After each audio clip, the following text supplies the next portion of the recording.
घर खरेदीच्या व्यवहारात तब्बल 48,60,000 रुपयांची फसवणूक केल्याप्रकरणी अंबड पोलीस ठाण्यात गुन्हा दाखल करण्यात आलाय। या प्रकरणी संबंधिताने रोख व RTGS द्वारे रक्कम स्वीकारूनही घराची खरेदी पूर्ण न केल्याचा आरोप आहे।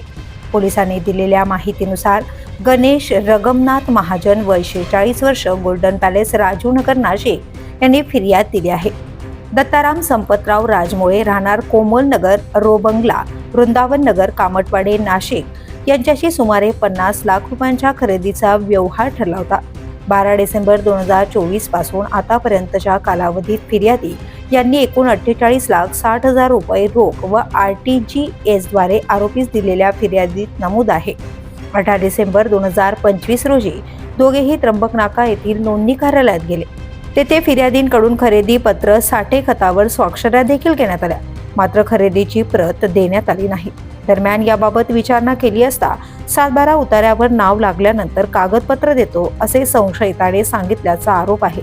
नंतर 7/12 उतार्यावर नाव लागूनही खरेदीची प्रत न देता टाळाटाळ करण्यात आली आणि अखेरीस घर खरेदी करून न दिल्याने आपली फसवणूक झाल्याची तक्रार फिर्यादीने केली आहे।